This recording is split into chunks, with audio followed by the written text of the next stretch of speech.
Hello దోస్తులు, ఈ రోజు మా నాన్నగారు పొలం రమ్మన్నారండి. మా చిన్నోడు నేను పొలం వెళ్ళాము. మా చిన్నోడు ఎవరు అనుకుంటున్నారా? మా మేనల్లుడు. సో వాడు బాగా అల్లరి చేస్తున్నాడు పొలం వెళ్ళినప్పుడు. సో వాడు నేనైతే పొలం వెళ్ళాము. పొలం వెళ్ళినప్పుడు అయితే చిన్న చిన్నవన్నీ క్యాప్చర్ చేసిన వీడియోస్, అవి ఫుల్ వీడియో చూడండి. మా మేనల్లుడి పువ్వులు పట్టుకుని చిలకలని పీల్ చేస్తున్నాడు లోపల తేనె. అవి చిలకలు కాదురా బాబు అని చెప్పాను. సో ఈ చెట్టు పేరు తెలిసిన కామెంట్ చేయండి. నా చిన్నప్పుడు అయితే ఈ చెట్టుతో చాలా బాగా ఆడుకునేవాడిని, ఆకులతోని, పువ్వులతోని, కాయలతో కూడా. ఈ కాయలతో అయితే మేము చాలా బాగా ఆడుకునే వాళ్ళం. తెలిసిన వారు కామెంట్ చేయండి. అలాగే కొంచెం ఎదరగెళ్ళేటప్పుడు మా అమ్మ నాన్న అయితే గడ్డి కోస్తున్నారు. గడ్డి కోసి అప్పటికే మోపెత్తడానికి రెడీగా ఉంది మా అమ్మగారు మా నాన్నగారికి. సో మా అమ్మగారు అయితే నన్ను ఒక డైలాగ్ వేశారు. ఆ డైలాగ్ ఏంటని నేను చెప్పను. మా అమ్మ నాన్నల ఇద్దరికి నేను అప్పుడప్పుడు సాయం చేస్తుంటాను. ఈ రోజు కూడా వెళ్ళి సాయం చేశాను.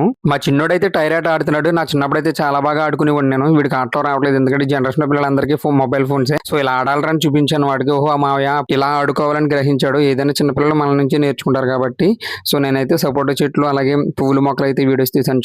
చాలా బాగుంది. నేచర్ చాలా బాగుంటది. మా అమ్మగారు అయితే పిడకలు వేస్తున్నారు. అసలు ఈ పిడకలు కూడా ఏంటి, దీనివల్ల యూజ్ ఏంటని చాలా మందికి ఉండొచ్చు. సో ఫుల్ వీడియో అయితే తర్వాత పెడతాను. అంతవరకు నా ఛానల్ ని సబ్స్క్రైబ్ చేసుకోండి, ఫాలో చేయడం మర్చిపోకండి. Thanks everyone.